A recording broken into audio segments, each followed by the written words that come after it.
Hey there, we're Mike and Heather. We are a remote travel couple who quit our jobs at the beginning of the pandemic to find a way to work remotely and be able to travel more, which is a huge passion of ours. So we are going to talk to you today about data annotation. This isn't a sales pitch, we're not sponsored. We have just gotten questions about the types of things that we do in order to make money while we're traveling and out there on the road. We don't have backgrounds in coding or computer science or anything really to do with computers themselves. We understand how to use a computer, but that's about the extent of it. Yeah. So you don't need a computer central background in order to do a job like this. I guess we can start though with what is data annotation and how we kind of found out about it. We found out about it by doing a deep dive on the internet because we were desperate to find something truly remote. So I believe we first came across a BuzzFeed article about it. And then we did a deep dive through Reddit to see if this was a scam. I think it was r/beer money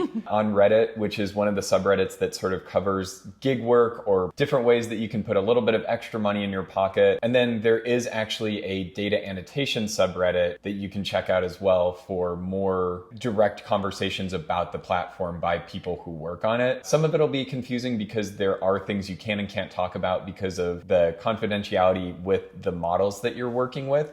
But go check those out if you are interested in more specific things. That really helped us kind of clarify that this was something that we would at least invest time in getting started and seeing if it was legit. Data annotation is essentially a platform where you have people log on and train AI or artificial intelligence, which sounds a lot more intimidating than it actually is. You're basically creating the data that large language models use to be able to communicate with people. And we're not allowed to say the models that we work with, but if you're familiar with any type of AI, you probably know the ones that we help enhance their data. Once you're on data annotation, you have different types of jobs depending on what the coders are looking for to have the models trained in. That can be chatting, it can be image recognition, it can be video recognition, it can be creative writing, any of those things, and you're just there to help provide examples for the artificial intelligence to learn from. Probably the most common thing that you go on and do is chat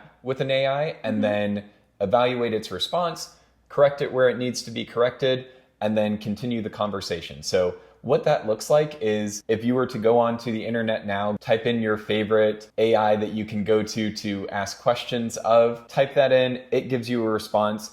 That's basically it. Just you get a rubric and you have to say like how well it did certain things. Yeah, because in the early stages, these models aren't always super great at providing an answer. Yeah, they make a lot of mistakes. Sometimes they're rambly, sometimes they get things wrong, and we're just checking to make sure that they're correct. So when they do go to the public, there's not any really big issues with what they say. So that's probably the most common thing that we do. Yeah, it's probably 80% of the jobs that we get are like the talking with AI ones where you can chat with a bot and grade it along a rubric. Ask random questions. Yeah, sometimes and it do doesn't deep feel dives. like work because then you get to just ask it questions on like your interests or hobbies or whatever. Plan a trip or two, you know, so.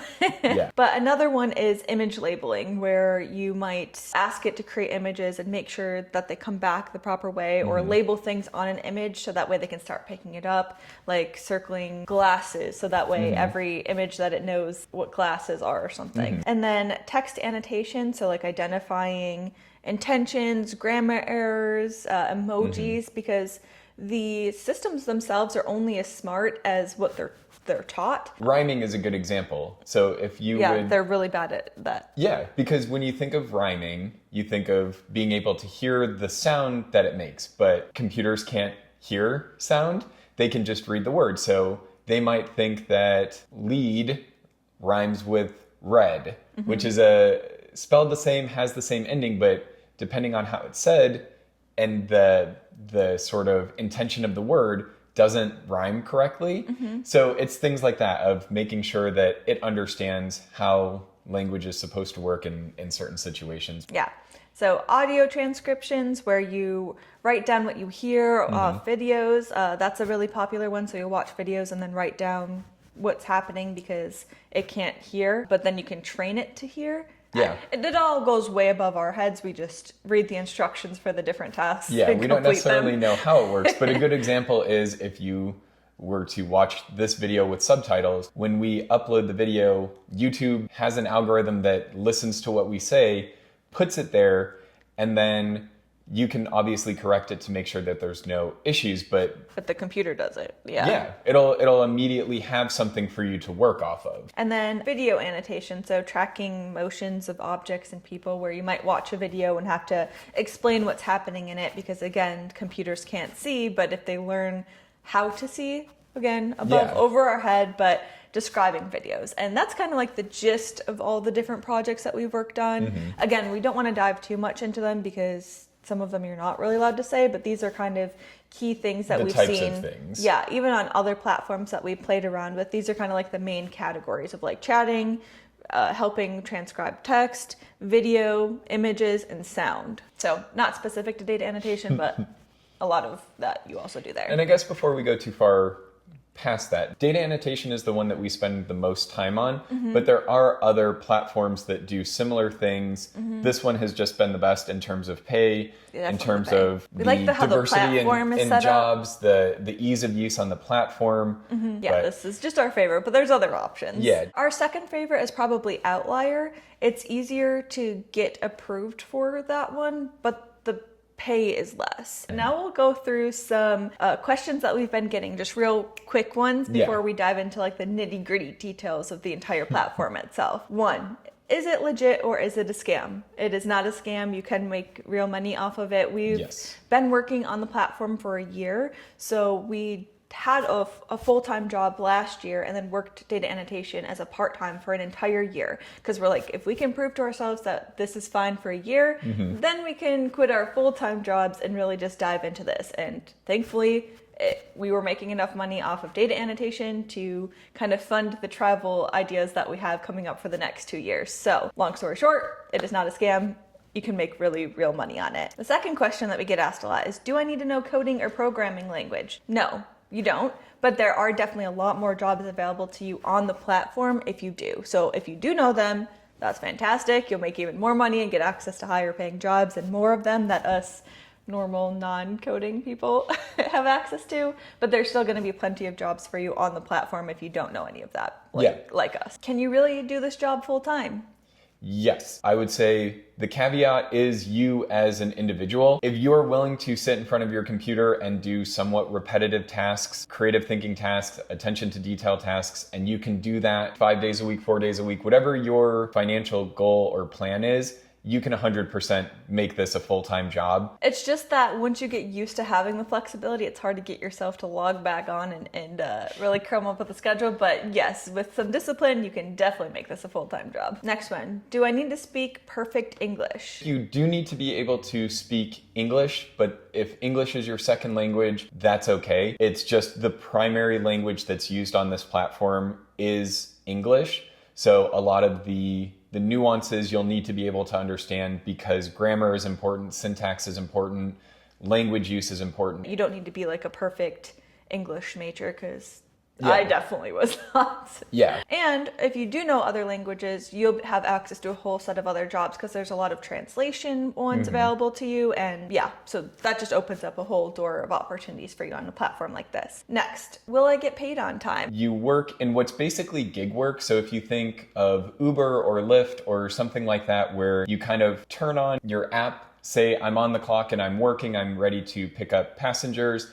This is a lot like that, where you log in and you log the time that you're directly working, you enter that, and you get paid for what you do. It's not a 9 to 5 thing. There's no minimum or maximum amount of time that you can work in a day other than the amount of hours in a day. You do the work, you submit your time, and then 7 days later you have access to that money. There's only one nuance to it, which is you can only withdraw once every 3 days. But other than that, if you say want to pull your money every Friday, you can do that. If you want to pull your money every 3 days for each 3-day kind of segment, you can do that. Those are the only parameters, and the money is always there. It's always gone from data annotation to PayPal, PayPal to our bank account. We've never had any issues. We pay our bills with it. We do all of our stuff, buy groceries, whatever. The money has always been there. Yeah, Which kind of leads us into our next one of like, how do you even get onto data annotation? Tips and tricks for applying and getting approved. The most important thing you need to know is that you only really get to take this assessment one time. When you apply, you link up your PayPal. So even if you hypothetically were to try to pass on a different email, as soon as you put in your PayPal, it's going to flag you and you're not going to be able to get approved. So you just want to make sure that when you go to take this, you set aside a couple hours, which seems like a long time, but the whole thing usually takes about 5 hours to complete. Yeah, like I would say 3 to 5 hours minimum. I took 5 hours because I read through everything multiple times, and that's just the type of test taker I am. But if you're a little bit speedy and more confident, you could probably do it in the time frame that Mike did. All of the tasks on the test are going to be very similar to what you see actually is for jobs. I would say that the test itself is harder than the actual jobs that we do though. Yeah. So I think they do make it harder than what you'd actually be doing. Everything you need to know will be explained in the assessment, in the qualification, and you just kind of have to make sure you're doing what is asked of you. So it's sort of two parts. The first one is a general assessment. That's going to just see if they want to let you on the platform. The second one is a qualification, which you also have to pass with more specific kind of examples of the types of things you would be doing on the platform. So it's step 1 assessment, step 2 qualification, and step 3 onboarding. So if you go to take the application and you answer a bunch of questions, and once it's done, you immediately don't see another assessment pop up, unfortunately, that means you failed. It might say like, keep checking your email, or maybe in a month or something like that, we'll have more space or send you the next step. But if a second part doesn't immediately open up that says like, I think coding and like normal or something. Coding or non-coding, I think is the things. Then unfortunately you didn't pass the first part. After the second part that you take it, whether you are coding and take the coding path or the non-coding path, after that, we can only speak to the non-coding one because we don't know the coding. But if you pass that in about 10 days to 2 weeks, but honestly, everybody that we've known have gotten it like about 10 days. It took us both exactly 10 days to hear back and say yes. Yeah. But at that 10-day mark, you should have an email saying that you have gotten approved if you are approved. If you're not approved, unfortunately, you never hear back. Yeah. The only reason why we're saying this is because we were really like anxious of like, oh, did we get on the platform or whatever? So to kind of give you a rough timeline, this is nothing official from Data Annotation, just our personal experience and what we've seen other people who've attempted to or have gotten on as well. So take all of this with a grain of salt. This is just our personal experience and we're not speaking on behalf of the Data Annotation company at all. But what do you need to apply? Computer, internet, you don't need a resume, you don't need a degree. The only thing that you'll need is, if you get approved, is a valid ID and a PayPal account to link your money to. Right now, they're only accepting people in the United States, United Kingdom, Canada, Ireland, Australia, and New Zealand. But they do say that if you apply from another country, those users will be placed on a waiting list and notified when they can begin working when this platform is approved in those countries. So just a little bit of a caveat there that anybody from those countries can work. But you can work in other countries than those. Correct. We were doing this job in the Dominican Republic. I think that there's not really a ton of restrictions on where you can actually work from. There's a way to email the administrative staff to say, hey, we're going to be working, in this country for this month until this month. They're like, okay, cool. So as long as you give them a heads up, they seem to be pretty okay with it. They just want to make sure that your laptop or something didn't get stolen and you were out there. But yeah, you can work from any country. Those are just the ones that they accept people to work for them. That was probably rambly, but hopefully that makes sense. The next thing that we'll cover is what happens once you get approved. On the dashboard, they're going to have, I think it was 4 or so onboarding projects for you to work on. That's basically getting you comfortable with the user interface here, making sure your account is set up correctly, making sure that your PayPal account is set up correctly, making sure you know how to log your time. And then once you've completed that, you're able to then dive in and start working on projects. And then every once in a while, you'll have qualifications that come up. These are new assessments to test to see if you have the aptitude or the skills required to work on new projects. So those are something that you always want to make sure that you take care of and get out of the way. Whenever you see a qualification, they're not mandatory to do by any means, but the more qualifications you take and get approved for, the more jobs that will appear on your dashboard that you have access to. If you don't pass the qualification, you don't get penalized, you don't get kicked off of the platform. They just don't put you on that project. So there's no harm in taking the qualification. I would say anytime you see one pop up, always do it. The ways that you get access to better paying projects is by doing good work on the projects that you're assigned to, and by doing and passing qualifications for higher paying projects. So when you first get onto the platform, $20 an hour is about the minimum that you'll ever see for most of your work projects, which is really great. We both start off at $20 an hour jobs, and everybody else that we know who has also gotten on the platform, $20 is the lowest that we've ever seen anybody start with, which is why we prefer data annotation, because a lot of the other ones start you off at $15 an hour, which is still fine. I mean, that's minimum wage in New York where we're at, but $20 an hour is obviously better than $15 an hour. Yeah. And now that we've been on for a year and a half, we consistently get $28 to $30 an hour. We were even on a project for a couple of months that was $35 an hour, and then we had one for a couple of weeks at $40 an hour. So the way that you get paid is that you have to submit your own hours. So it's kind of like the honor system, but you definitely don't want to take advantage of that. We both have our phones going with our timer that will start as soon as we open it up and read through the instructions, because you do get paid for reading through the instructions once you pass the qualification. And then any task that we do, we just let the timer run.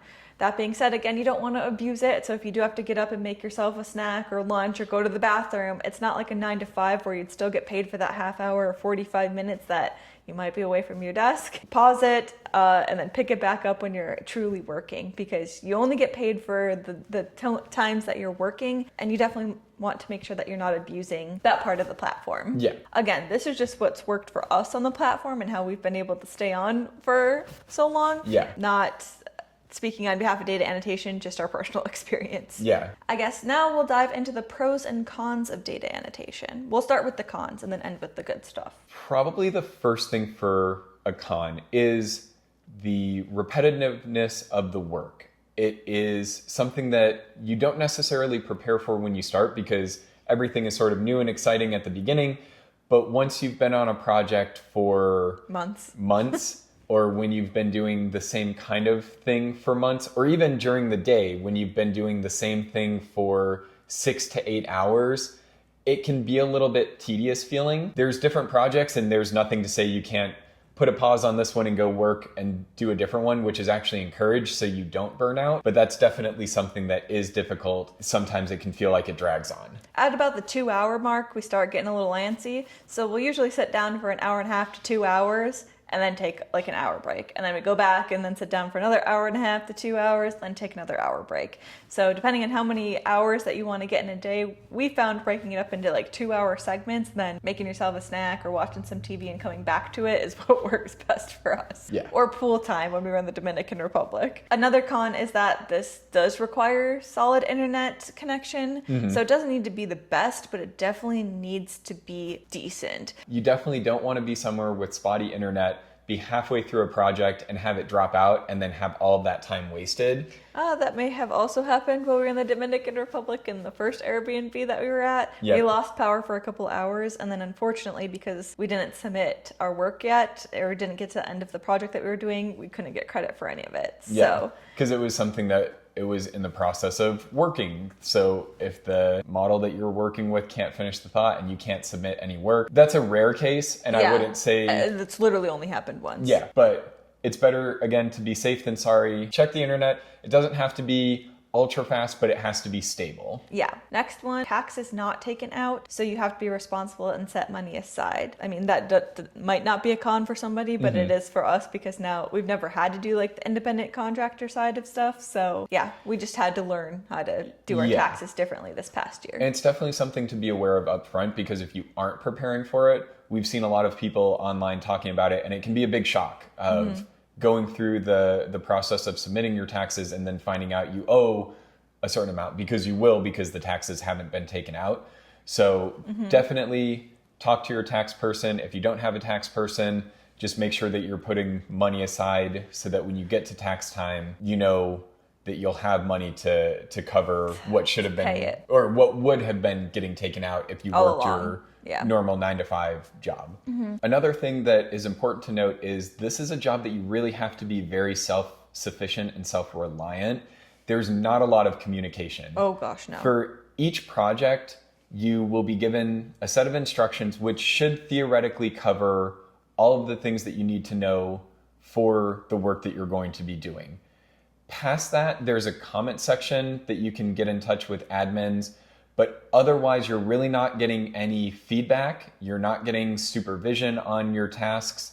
You're just working, and if your work is reviewed, they'll let you know if stuff is really bad, but other times you'll just be taken off projects. So you really have to just be comfortable with sitting down, doing your work, doing it at a high level, and that's it. You don't talk to other people. There's no like water cooler for you to go to. Well, technically there is on the Reddit page, which That's is why true. we go to it, because then you can like talk with other people. But yeah, if you're somebody who needs like a community at work, or feel like you need constructive criticism, or to be able to Even talk just to your guidance, boss, guidance, this is not the job for you, because you log on and you won't hear from anybody, Yeah. which is good. No news is good news. If you're not hearing from anybody, that means you haven't done anything wrong. I had an admin reach out to me one time because one of my things got reviewed and I didn't do something right on the project. I think I have as well. Like, and those are over a year and a half. I've heard from an admin one time. And those ones were both on higher paying projects. I think it was on like the qualification or on the introductory part of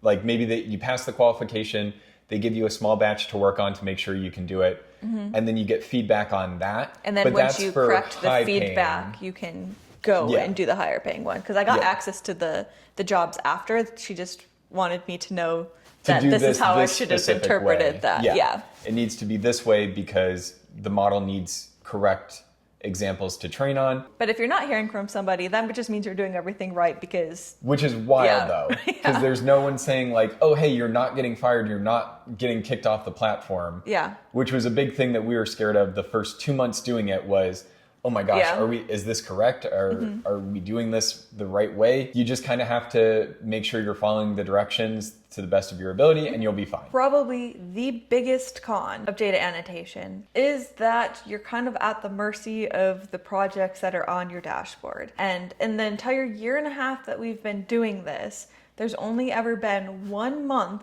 it was last August, that when you go on Reddit, people have called it the drought.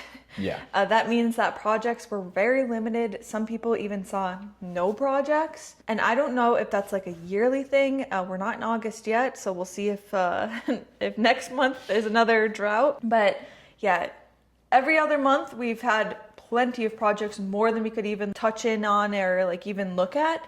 But yes, there is the possibility that one day everything on your dashboard will just be gone. And because there is no communication, you don't know, did I get fired? Is everybody experiencing that? When things will be coming back. Yeah, which is the benefit of going on Reddit to see like, oh, is everybody else's dash is empty, or is this a me thing? You'll never know. Yeah, but in September, we had plenty of jobs again. So there is the possibility of what they call droughts. So earlier we had said you can 100% make this a full-time job.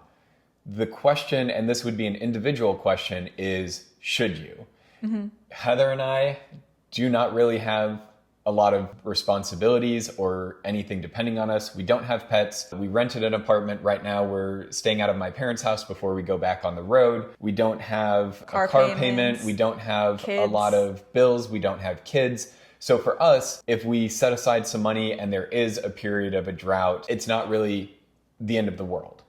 That's a very good position for us to be in, and that's why this works so well, even with the cons that we talked about. But if you are someone who has responsibilities, if you have things that you have to make sure that you have consistent money for every week, I would definitely... Don't quit your day job yet. Try it. Make sure that this is something that you're comfortable with, because you can make it a full-time job, but should you is definitely a real question. And that's why we did a year's worth of work to do it. And even during the drought, we were able to sort of nab projects as they came up and still meet our goals. There was never a day that we didn't have any jobs. It was just clicking the refresh button a million times throughout the day and then grasping at anything that was coming in, when we usually have 15 to 20 jobs on our dashboard at all times. For it to go blank and having to click refresh and nabbing them up before the thousands of other people who are probably doing the same thing. Wasn't ideal, but we were able to make our money goal at that time because we had said like, oh, every day we want to make X amount of dollars, and we were still meeting them, but it was very difficult. Whereas if normally you could do it in a couple hours, you were getting maybe one task here, one task there over the course of a couple of weeks. So it was a stressful time because we didn't know what was happening. No one else knew what was happening.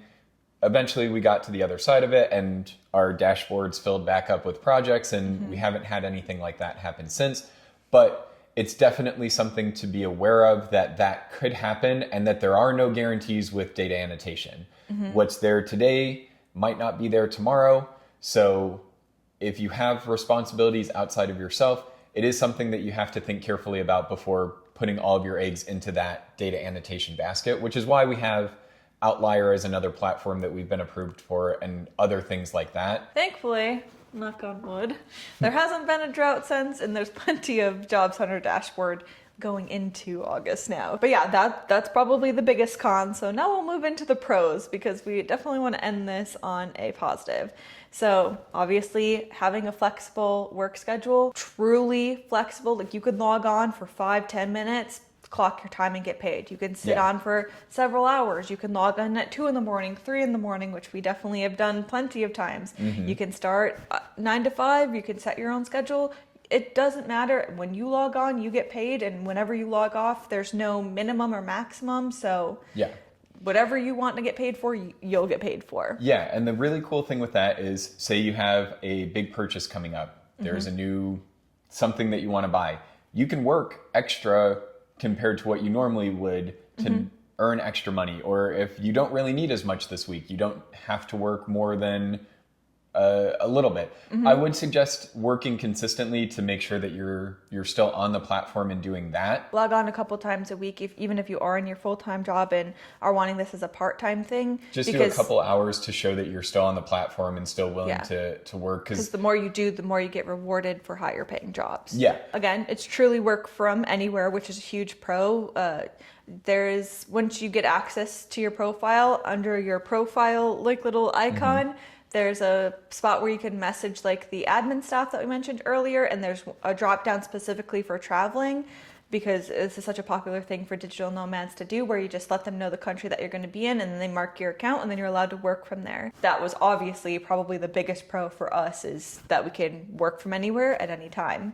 And then the third pro that we have, we also listed as a con, so I guess it kind of just depends on your work style and personality, but no boss, no meetings. You don't really have to deal with all of like the workplace drama or anything like that. No office politics. You just log on to your job and log off, and don't have to worry about it once you've done that. And then another pro is that the tasks are really simple, and some of them are even fun.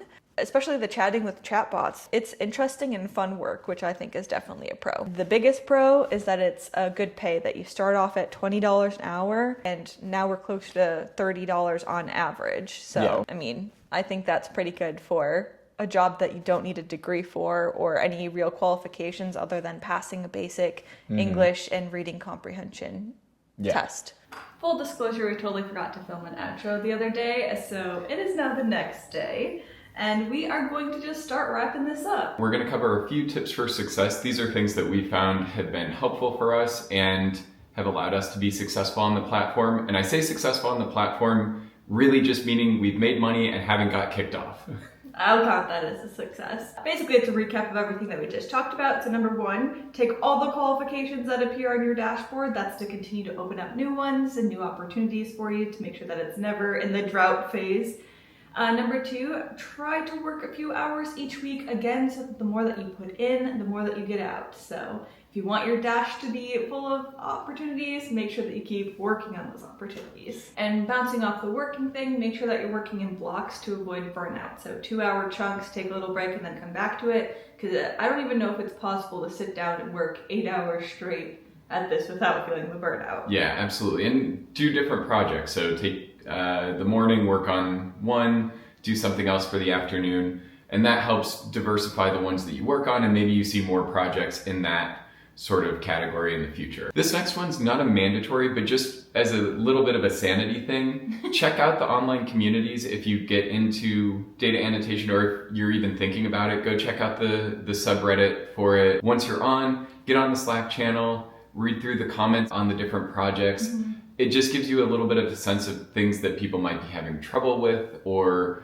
lets you know that other people are going through similar things to you. So that's also very helpful. Yes. Our last tip would be to have a job while you're working this before you transition to this. Get accepted, get a feel for it, see if it's even something that you like doing. Basically, we're telling you don't go out and quit your jobs just yet. Play around with it a little bit and see if it's something that you like. That's what we did, and we found that we love this type of work more than anything because of the flexibility that it gives, which is why we're making this video, because it almost sounds too good to be true. And again, we're not sponsored by Data Annotation at all. I'm not speaking on behalf of them at all. It's just our experience. But when we were looking for the perfect remote job, if we were to write down exactly what we wanted to do on a piece of paper, this is it. Can log in at any time, can log in from anywhere, no set hours, no boss, no coworkers. Like, you just log in and make money.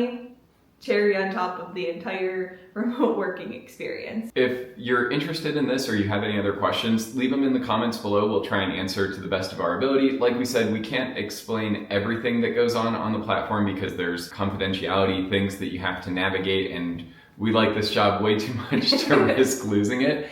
But we'll do our best to sort of fill in the gaps where we can.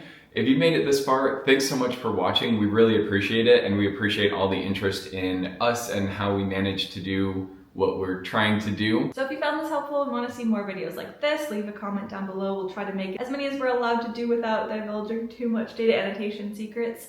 Or if you want to follow along on our digital nomad journey as we do work data annotation around the world, hit that subscribe button. Yeah, we're like really and bad subscribe. at self-promoting. But thank you all for watching. We really appreciate it, and we'll see you next time. I'm living my best life. I wake up with the sunrise. It does not look a thing like I thought that it would, but I've been getting my steps in, and I sleep with my best friend.